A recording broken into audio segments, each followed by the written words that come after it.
At Christmas, my son-in-law called me a stupid old man, mocking my knowledge of history with loud laughter. The room fell silent when one of the guests, his eyes wide, called me Professor and shook my hand. My son-in-law's smug smile disappeared, and his world fell apart.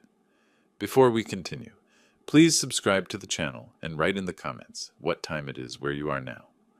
Listen, old man, I know for certain. Gettysburg was in '64. Trevor's voice cut through the warmth of my library like a blade through silk. I set my coffee mug down with deliberate care, the ceramic clicking against the mahogany side table. My leather armchair creaked as I straightened, 40 years of academic composure holding firm despite the tremor in my chest. Actually, Trevor, it was July 1st through 3rd, 1863. The words came out measured, professorial, calm. Trevor's face flushed red above his expensive wool sweater. He slammed his palm against my mantelpiece, making the family photos jump. Enough! You're just an old fool who confuses facts. The fire crackled in the sudden silence. Emily shifted on the sofa between us, her hands twisting in her lap. Trevor, please. I've been studying this for 40 years, I said quietly, gripping my mug handle. The porcelain felt fragile, like everything else in this moment. Yeah? Trevor wheeled around, his designer shoes squeaking on my hardwood floor. Well, maybe it's time you stopped. That documentary I watched clearly said 64. You're losing it, Martin. Emily stood abruptly. That's enough. Her voice carried the sharp edge I remembered from her teenage years. Dad knows what he's talking about. Oh, great. Trevor threw his hands up. Now you're taking sides against your own husband. I'm not taking sides. I'm stating facts. Emily moved toward the coat closet, her movements quick and angry. Dad taught Civil War history for decades. Trevor's laugh held no humor. Taught? Past tense, Emily. Past tense for a reason. The words hit me like physical blows. I watched my son-in-law grab his black coat from the closet, his movements sharp with righteous indignation. Emily followed, her face pale but determined. Trevor, we're leaving, she announced, not meeting my eyes. Gladly. He shrugged into his coat with aggressive efficiency. I don't need to sit here and listen to confused ramblings from someone who doesn't know basic history. Emily finally looked at me. Her green eyes, my late wife's eyes, held apology and frustration in equal measure. Dad, It's fine, sweetheart. The lie came easily, a lifetime of protecting her kicking in. Drive safely. Trevor was already at the front door, his hand on the brass knob. Come on, Em. Let's go somewhere with people who live in reality. Emily hesitated for one heartbeat, then followed him out. The door closed with a soft click that seemed to echo through my suddenly empty house. I remained in my chair, listening to Trevor's BMW engine roar to life in my driveway. Through the window, I watched their headlights sweep across my snow-dusted lawn as they backed out. The red taillights disappeared down Maple Street, leaving me alone with the dying fire and the word "fool" still ringing in my ears. Standing slowly, my knees protesting the movement, I walked to the window. The street looked peaceful under the December snow, other houses glowing with warm yellow light, normal families having normal Sunday dinners. I pressed my palm against the cold glass and watched until their taillights vanished completely into the Portland night. The front door closed with a finality that seemed to settle into my bones. I stood there for a moment, my hand still on the brass knob, listening to the silence that filled my house like water rushing into a broken ship. Fool! The word echoed in my mind, bouncing off the walls of my consciousness. 40 years of teaching, and this boy tells me I don't know basic facts. I walked slowly back to my library, past the family photos that had witnessed our confrontation. Emily's wedding picture smiled at me from the mantelpiece, her radiant face next to Trevor's confident grin. How different that grin had looked tonight, twisted with contempt and certainty. My extensive library walls stretched before me, hundreds of volumes arranged with the precision of decades. I knew exactly where to find what I needed. My fingers traced along the worn spines until they found the familiar burgundy leather Encyclopedia of American History, Volume 7. The book fell open in my hands like an old friend. I'd referenced these pages countless times, guiding young minds through the complexities of America's bloodiest conflict. The Gettysburg entry appeared under my fingertips without effort. The Battle of Gettysburg, I read aloud to my empty library. July 1st through 3rd, 1863. I set the book on my reading table and reached for my notepad, a habit from decades of lecture preparation. My fountain pen scratched across the paper. Gettysburg, July 3rd, 1863. Union victory. Turning point of Civil War. The words stared back at me, neat and precise. I knew them by heart, had recited them to thousands of students over 4 decades of teaching. Each fact was carved into my memory like names on a monument. I pulled down another volume, then another. The Civil War Encyclopedia. Battles and Leaders. Military History of the United States. Every single source confirmed what I knew to be true. The smell of old books surrounded me. Leather bindings, aged paper, the faint mustiness of accumulated knowledge. This library represented my life's work, my passion, my expertise. These books had been my companions through retirement, my solace after Margaret's death, my connection to the world of ideas that had always sustained me. 4 decades of teaching Civil War history, of guiding young minds through the complexities of America's bloodiest conflict, and my own son-in-law dismissed me as a confused old man. I looked up at my diplomas hanging on the far wall. Bachelor's degree from Oregon State, master's from University of Washington, PhD from Stanford, 40 years at Portland Community College, 3 published papers on Civil War tactics, students who still sent me Christmas cards, thanking me for inspiring their love of history. All of it meaningless to Trevor, apparently. I glanced at the family photo on my desk. Emily at her high school graduation, proud in her cap and gown. She'd always been brilliant, curious, asking questions that challenged me to think deeper. When had she stopped defending intellectual rigor? When had she chosen peace over truth? The encyclopedia still lay open before me. I traced the entry with my finger, each word a small vindication. But vindication for whom? The empty house offered no audience for my rightness. Closing the book gently, I looked toward the family photo again. Emily's young face gazed back at me, full of promise and possibility. That girl would have corrected Trevor immediately, would have stood up for facts over feelings. What had happened to her? I placed the encyclopedia back in its precise spot on the shelf. The question hung in the air like smoke from the dying fire, unanswered and troubling. 5 days until Christmas. 5 days to decide what kind of man I wanted to be.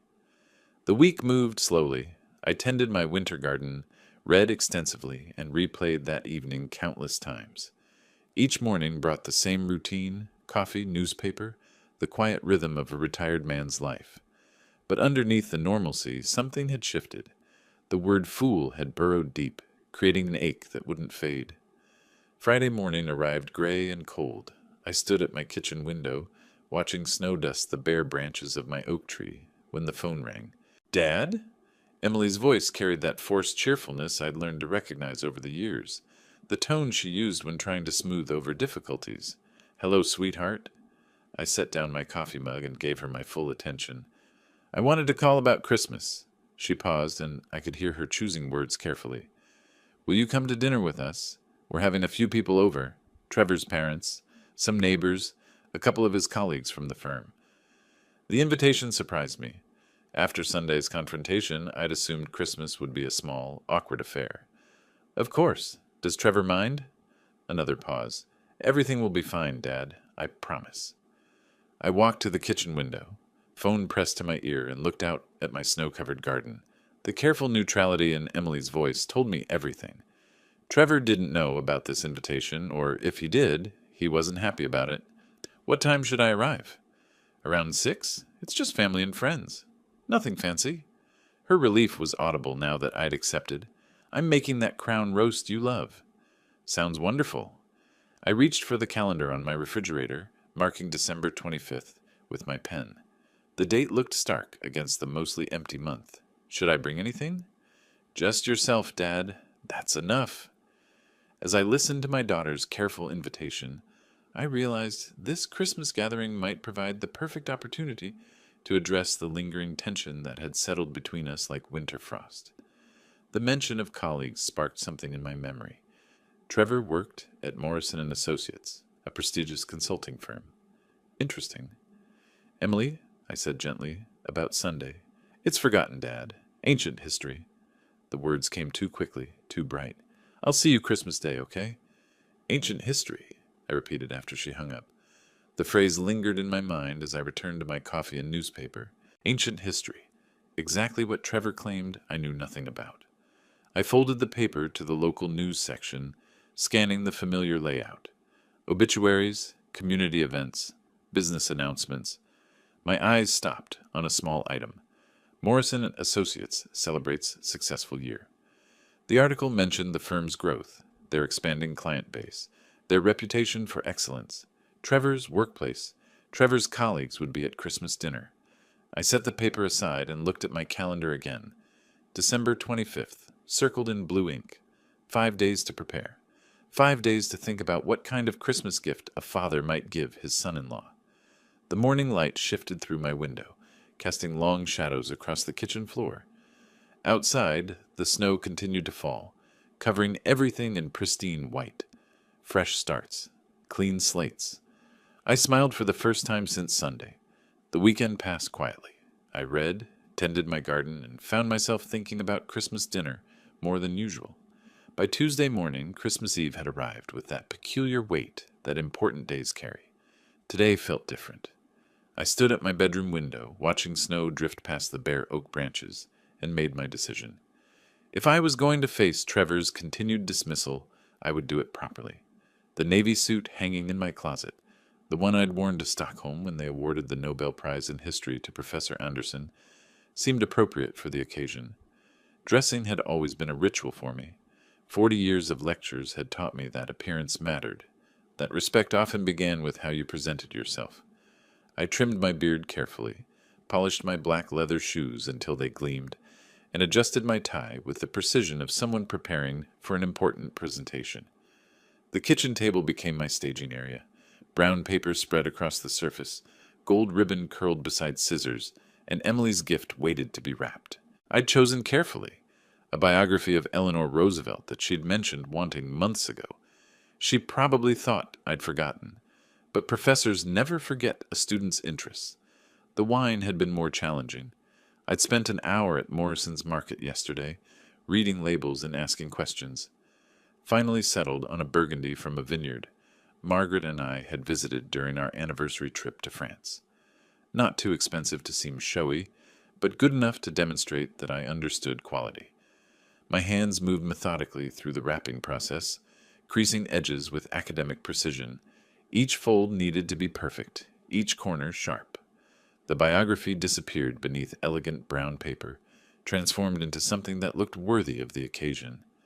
The morning newspaper lay folded beside my coffee cup, headlines announcing Christmas Eve events around Portland, church services, charity drives, family gatherings, normal people doing normal things. I wondered how many of them were preparing to walk into situations where their basic competence would be questioned. Church bells chimed in the distance, St. Mary's marking 9 o'clock. I had 9 hours until Emily expected me. 9 hours to maintain the careful calm I'd cultivated since Friday's phone call. Standing before my hallway mirror, I adjusted my tie one final time. The reflection looked back with steady gray eyes, a man who had spent 4 decades teaching young minds to think critically, to question assumptions, to value evidence over opinion. That man deserved respect, regardless of what Trevor Collins believed about confused old fools. My coat hung ready by the front door, leather gloves tucked in the pockets, car keys on the small table where I'd placed them the night before. Everything prepared, everything in its place. As I gathered my gifts and walked toward the garage, I wondered if this Christmas Eve would mark a new chapter in our family's story, or simply add another layer to an already complicated relationship. The question hung in the winter air like my visible breath, unanswered but somehow hopeful. The engine turned over smoothly, warming in the December cold, while I arranged Emily's wrapped gift and the wine bottle on the passenger seat. 20 minutes across Portland to their house in the Laurelhurst neighborhood. 20 minutes to prepare myself for whatever the evening might bring. I backed out of my driveway and turned toward Emily's street, leaving my quiet house behind. The drive through Portland's holiday-lit neighborhoods gave me time to observe and prepare. Emily's street sparkled with Christmas decorations, each house trying to outshine its neighbors with lights and lawn displays. Their driveway already hosted 4 other vehicles: a BMW, a Lexus, a Subaru, and a practical Honda that probably belonged to neighbors. I parked behind the Honda and gathered my gifts from the passenger seat. Through the large front windows I could see moving figures, hear the distant sound of conversation and laughter. A successful Christmas Eve gathering already in progress. The doorbell's chime brought Emily immediately to the entrance, as if she'd been watching for my arrival. Her smile seemed genuine but carried that edge of nervous energy I'd learned to recognize. "Dad, you look so distinguished." She kissed my cheek, then stepped back to admire my navy suit. "Very professorial." "Thank you, sweetheart." I handed her the rap biography. "Something I thought you might enjoy." Following her through the entryway, I carried the wine and surveyed the scene ahead. Their living room had been transformed into a holiday showcase. 10-foot tree draped with white lights, garland framing the fireplace, red and gold decorations creating warmth against cream-colored walls. 8 or 9 guests clustered in comfortable conversation groups, wine glasses catching the flickering fireplace light. Then Trevor's voice cut through the ambient chatter like a blade through silk. "Oh, ho, ho, and here's our confused old man, the one who mixes up his dates." Every conversation stopped. All eyes turned toward me as I stood in the archway, still holding the bottle of Burgundy.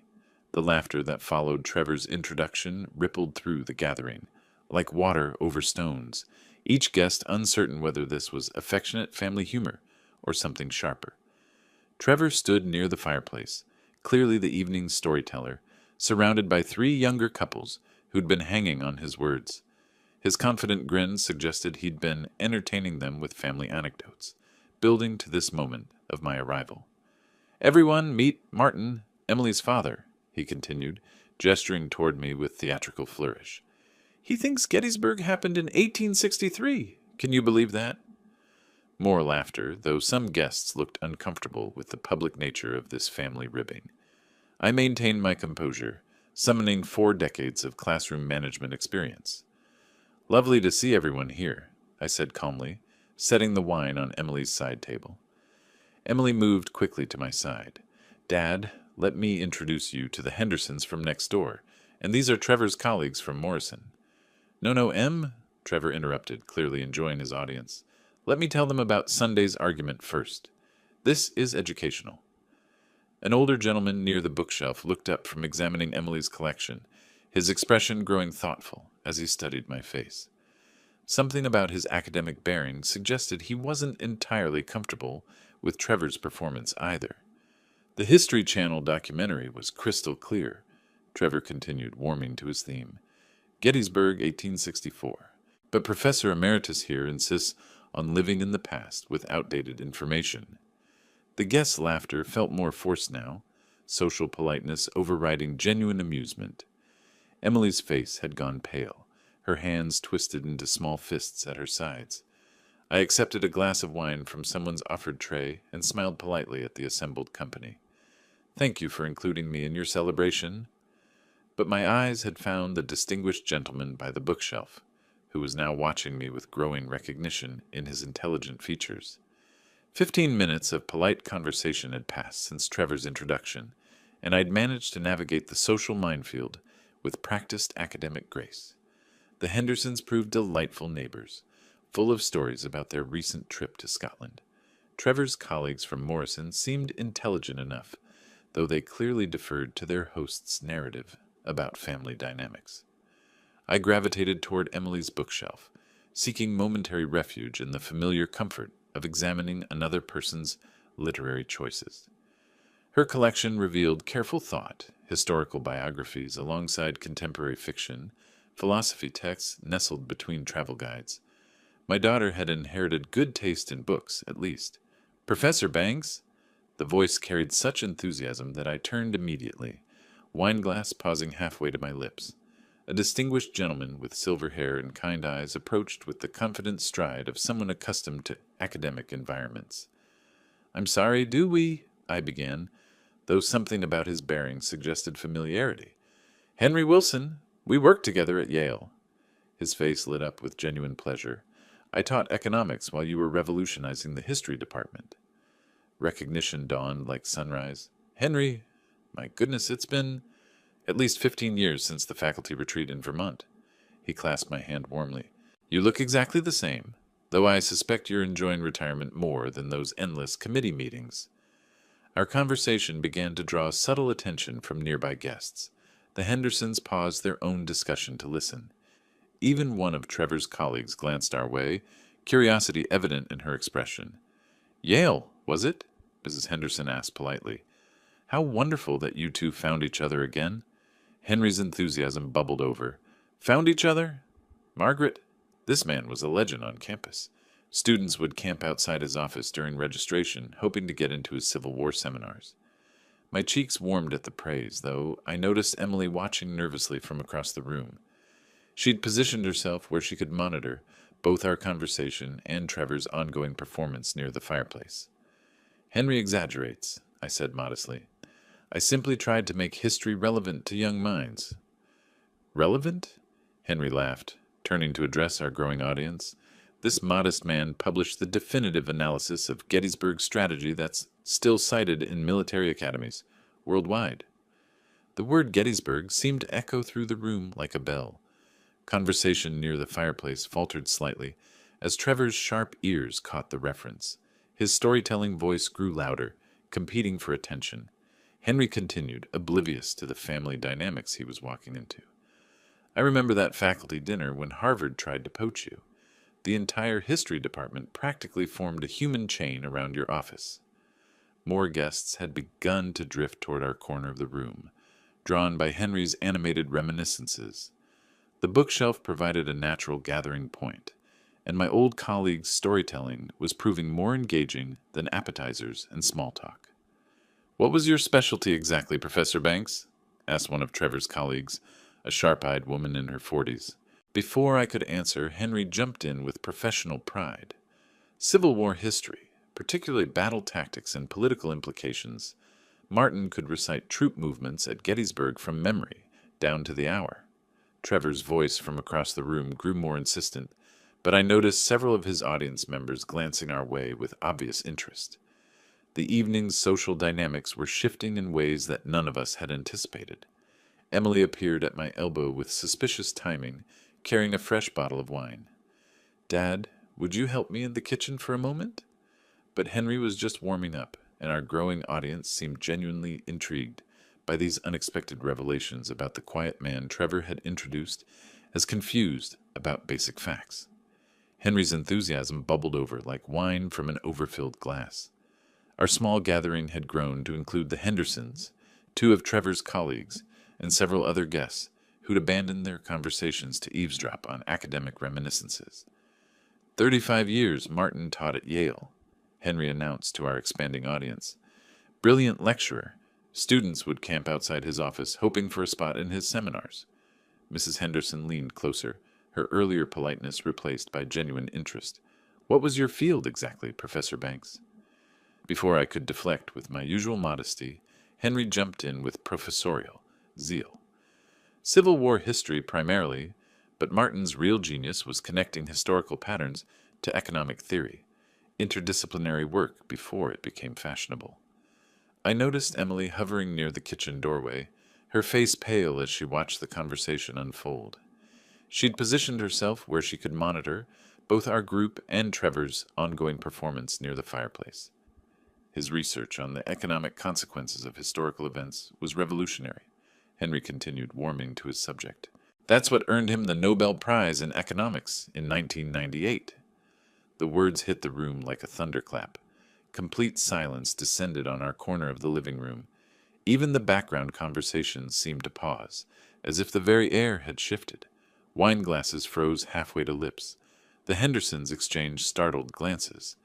Did you say Nobel Prize? Whispered one of Trevor's colleagues, a sharp-eyed woman who'd introduced herself as Sarah from the firm. Henry beamed with professional pride. Indeed. The committee recognized his groundbreaking analysis of how major historical conflicts reshape economic systems.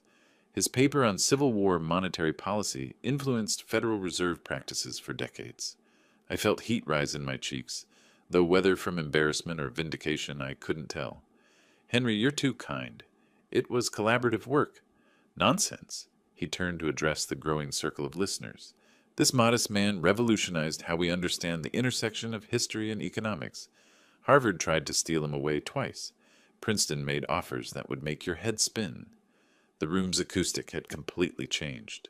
Trevor's voice still carried from the fireplace, but his audience was drifting away, drawn by the magnetic pull of unexpected revelation.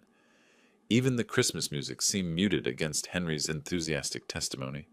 I remember the faculty celebration when the Nobel Committee called. Henry continued, his academic instincts fully engaged. The entire history department gathered in the faculty lounge. We'd always known Martin was special, but international recognition? It felt like vindication for all of us. Sarah, the colleague from Morrison, stepped closer. Professor Banks, I have to ask, do you still publish? Research current economic patterns? Retirement has its pleasures, I said carefully, aware that Emily was now moving through the crowd toward us, her expression mixing relief with growing anxiety. Henry caught my diplomatic tone and laughed. Still humble after all these years. Martin, you must tell them about the Smithsonian lecture series you consulted on. But his words were competing with a different sound now. Footsteps approaching from across the room. Heavy, purposeful steps that carried the weight of someone whose attention had finally been captured by phrases like Nobel Prize and Professor floating above the general conversation. Trevor had noticed the unusual quiet, the gravitational shift of his party guests toward our corner of the room. Wait, what's all this about a Nobel Prize? Trevor's voice cut through our gathering like a knife through birthday cake. He pushed through the small crowd with the aggressive confidence of a host, reclaiming control of his own party. Henry turned with academic enthusiasm, clearly delighted to share his colleagues' achievements with new audiences. I was just telling everyone about Martin's distinguished career at Yale University. Distinguished? Trevor's laugh carried no humor. This is all nonsense. He doesn't even know basic historical facts. The room's energy shifted again, this time toward discomfort. Guests stepped back slightly, sensing family drama about to explode in their carefully civilized Christmas gathering. Trevor! Emily's voice carried warning, but her husband was beyond hearing subtle cues. He claimed Gettysburg was in 1863. Trevor continued, his volume rising with his desperation. Complete confusion. I corrected him myself just last week. Henry's expression shifted from enthusiasm to bewilderment. He looked between Trevor and me, trying to process this unexpected hostility toward a respected colleague. I'm sorry, Henry said carefully, but Gettysburg was, indeed, July 1st through 3rd, 1863. That's established historical fact. No! Trevor's face reddened above his expensive sweater. The History Channel documentary was crystal clear. 1864. I know what I watched. The guests exchanged uncomfortable glances. Mrs. Henderson touched her husband's arm, a subtle signal about witnessing family conflict.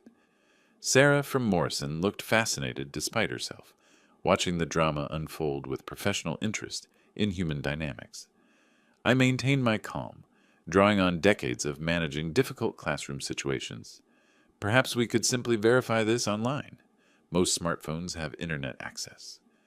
The suggestion hung in the air like smoke from the fireplace. Trevor hesitated, his confidence flickering for the first time since his aggressive approach. Emily moved closer to her husband, her face tight with apprehension. Fine. Trevor pulled his phone from his pocket with theatrical determination. Let's settle this once and for all. Everyone can see how confused old academics get their facts mixed up. Henry watched this exchange with growing comprehension of the family dynamics he'd innocently disrupted. His earlier enthusiasm had cooled to concerned observation.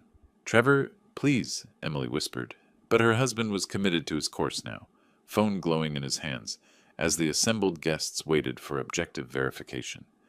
The Christmas tree lights cast gentle shadows across the tense scene, holiday decorations providing incongruous backdrop for a confrontation that would either vindicate 40 years of scholarship or confirm Trevor's narrative of confused old age. Let's see here, Trevor muttered, typing with aggressive confidence. Battle of Gettysburg. Date. The room held its collective breath as technology prepared to render judgment on historical truth. Trevor's fingers moved across his phone screen with the confidence of a man certain he was about to prove his point to a room full of witnesses. The small device glowed in his hands like a judicial beacon, ready to deliver verdict on historical accuracy. "Battle of Gettysburg," he announced to our gathered audience, his voice carrying theatrical authority. "Let's see what actual sources say about dates." The screen loaded with modern efficiency. Trevor's eyes scanned the results, his confident expression beginning its slow transformation into something resembling confusion. "July 1st through 3rd. His voice faltered slightly as he read the search results aloud. 1863. Silence stretched through the room like taffy. Even the Christmas music seemed to pause in respect for the moment of revelation unfolding before us. "This can't be right," Trevor muttered, his thumb frantically scrolling through multiple search results. "Wikipedia, Encyclopedia Britannica, National Park Service. They all say 1863, Henry finished gently, his academic instincts engaged, despite the family drama surrounding us. But Trevor wasn't finished. His desperation had shifted into overdrive, fingers flying across the phone screen with increasing frenzy. "Let me check something else," he announced, though his voice had lost its earlier certainty. "This Nobel Prize claim. Martin Banks. Nobel Prize." I watched my son-in-law's face in the blue glow of his phone screen as the search results populated. Each result seemed to drain more color from his features. 1998. Nobel Prize in Economics, he read in barely audible tones. Martin James Banks, Yale University, for groundbreaking analysis of historical economic patterns. The phone trembled slightly in his hands as he continued scrolling through result after result, each one confirming Henry's enthusiastic testimony about my academic career. Reuters News, Archive, Nobel Foundation official website, Yale University faculty history. His voice grew smaller with each confirmation. Emily had moved close enough to see the screen over his shoulder, her face a mixture of relief and concern for her husband's very public humiliation. The other guests stood frozen in fascination, witnessing the complete collapse of their host's confident narrative. Sarah from Morrison leaned forward slightly, her professional curiosity evident as she watched Trevor grapple with objective evidence contradicting everything he'd believed about his father-in-law. "This is impossible," Trevor whispered, staring at the screen as if willing it to change its display. Henry stepped forward with gentle academic authority. "Martin never mentioned his Nobel Prize because he's genuinely modest about his achievements. It's quite characteristic of distinguished scholars." The phone screen continued to glow with irrefutable evidence, photographs from the Nobel ceremony, academic articles citing my research, Yale University's faculty achievement archives. 40 years of professional accomplishment laid bare before the very people who had witnessed my introduction as a confused old man just minutes earlier. Trevor stood motionless, phone clutched in his hand, as reality restructured itself around him in front of his Christmas Eve guests. The silence stretched like taffy, thick and uncomfortable, as Trevor stared at his phone screen. The device trembled slightly in his hands, its blue glow illuminating a face that had gone through several shades of realization. "Okay, fine." He looked up from the damning evidence, his voice carrying the desperate edge of a cornered animal. "Maybe you got the dates right about some old battle?" I watched him grasp for any remaining thread of superiority, his eyes darting around the room for support that was no longer there. "But you never actually received that prize, did you?" Trevor's voice grew louder, more confident, as if he'd found his salvation. "I mean, you didn't go to Stockholm or anything. You're just making that up." The accusation hung in the air like smoke from a dying fire. Several guests shifted uncomfortably, their wine glasses forgotten in their hands, as they witnessed this final desperate attack. "The ceremony was in Stockholm in December 1998, I said calmly, my voice carrying the same measured tone I'd used for thousands of lectures. "Lovely winter evening. The King of Sweden presented it personally." Trevor's face flushed crimson above his expensive holiday sweater. "You're lying. Prove it." I could feel Emily moving closer through the crowd, her face tight with concern for the spectacle her husband was creating. But I remained focused on Trevor, watching his final gambit crumble like sandcastles before an incoming tide. Carl 16 Gustav, I continued with quiet precision, quite gracious, actually. We discussed Swedish economic policy briefly during the reception. That's impossible. Trevor's voice cracked slightly, the weight of absolute defeat finally beginning to register. You're just some old professor from a community college. Henry stepped forward with gentle academic authority. Actually, Trevor, Martin taught at Yale University for 35 years. Quite prestigious, I assure you. The room had gone completely silent now, even the Christmas music seeming to fade into background whispers. Mrs. Henderson touched her husband's arm, a subtle signal about the discomfort of witnessing this family destruction. Sarah from Morrison was watching the entire scene with fascination, her professional interest in human behavior clearly engaged as she observed her colleague's husband's public breakdown. This can't be happening, Trevor muttered, scrolling frantically through his phone again as if the search results might have magically changed in the past few minutes. I felt a complex mixture of vindication and genuine pity for this man who seemed fundamentally incapable of admitting error.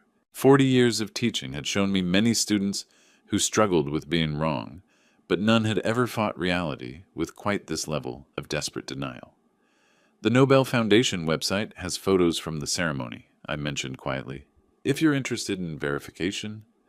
Trevor's phone slipped slightly in his trembling hands as he stared at me with something approaching genuine horror. The look of a man whose entire worldview had just collapsed in front of his Christmas guests. Trevor, that's enough!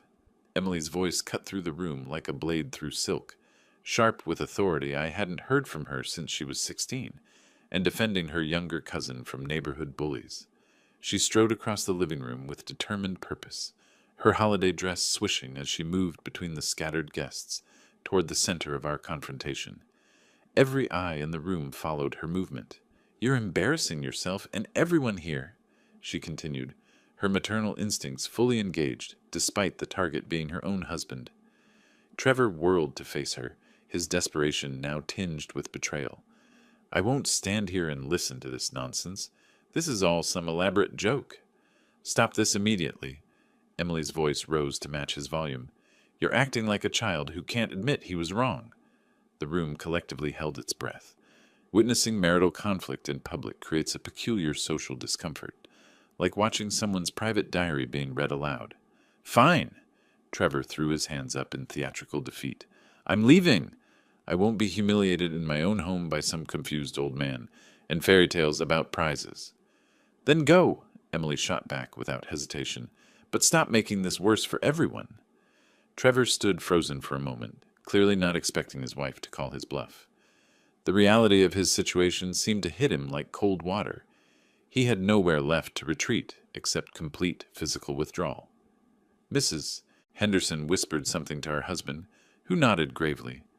Other guests were beginning to exchange glances that suggested they were calculating their own exit strategies from this family battlefield. Trevor grabbed his coat from the hallway closet with aggressive efficiency, his movements sharp with wounded pride. His car keys jingled as he fumbled them from the side table. This is ridiculous, he muttered, shrugging into his black wool coat. Absolutely ridiculous. Emily followed him toward the front door, her face a mixture of anger and concern. Despite everything, she was still worried about her husband's emotional state. Trevor, please, she said more quietly. Just drive carefully.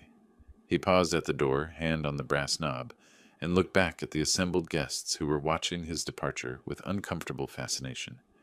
Merry Christmas, everyone, he said with bitter sarcasm, then stepped out into the December night. The sound of the door closing echoed through the house like a period at the end of a very long sentence.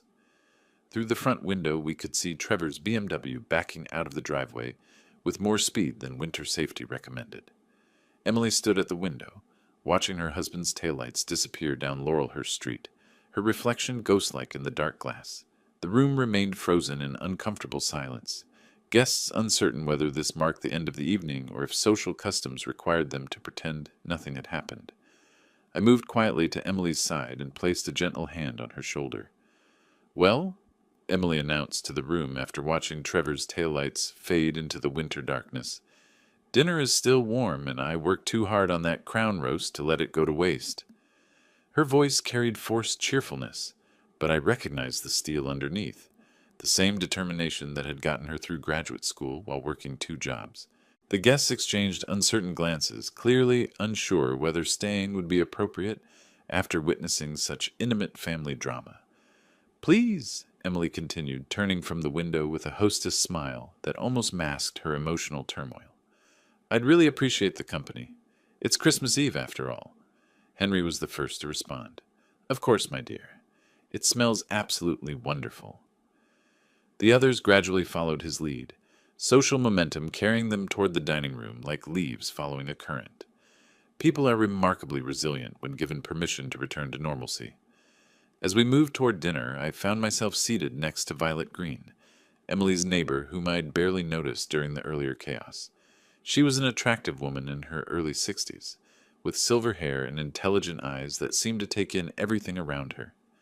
"Professor Banks," she said quietly as Emily carved the turkey, "I have to say I'm absolutely fascinated by your career. What an extraordinary evening to learn about your achievements." "Please call me Martin," I replied, grateful for her calm tone after the recent upheaval. "And thank you, though tonight's been rather more dramatic than I typically prefer." Violet laughed softly. "I imagine so, but you handled it with remarkable grace." The dinner conversation gradually found its natural rhythm as wine glasses were refilled and the traditional Christmas meal worked its magic on frayed nerves. Guests began asking respectful questions about my research, my time at Yale, even the Nobel ceremony itself. "What was Stockholm like in December?"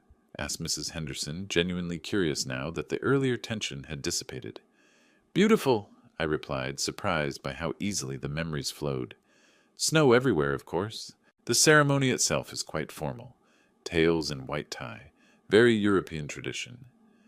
"Did you meet other laureates?" Sarah from Morrison asked, her earlier fascination with family drama now redirected toward intellectual curiosity. As I shared stories from that remarkable week in Sweden, I noticed Violet listening with particular attention, her eyes bright with interest. "Would you perhaps tell me more over coffee sometime?" she asked, during a natural pause in the conversation. "I'd love to hear about your research in more detail." The invitation surprised me, though not unpleasantly. "That sounds delightful, Violet. I'd enjoy that very much." Emily, overhearing from across the table, smiled for the first time since Trevor's departure. "I think that's wonderful, Dad." As the evening wound down and guests began their departures, Violet and I exchanged phone numbers with the awkward politeness of teenagers, though we were both well past retirement age. "Thursday afternoon," she suggested. "There's a lovely coffee shop on Hawthorne." "Perfect," I agreed, tucking her number into my jacket pocket. Standing in Emily's doorway as the last guests departed, I reflected on the evening's unexpected turns. I'd arrived expecting awkward family dinner conversation and instead witnessed the complete vindication of my professional reputation, the collapse of my son-in-law's illusions, and the beginning of what might prove to be an interesting new friendship. "Thank you for tonight," Emily said quietly as we watched Violet's car pull away, "for being you, dignified and kind, even when Trevor was being impossible." "Family is complicated," I replied, putting my arm around my daughter's shoulders, "but truth has a way of emerging eventually." As I drove home through Portland's holiday-lit streets, I realized this Christmas Eve had given me something I hadn't expected, a reminder that even at 68, new chapters were still possible. If you like this story, please like this video, subscribe to the channel, and share your impressions of this story in the comments. To listen to the next story, click on the box on the left. Thank you for watching.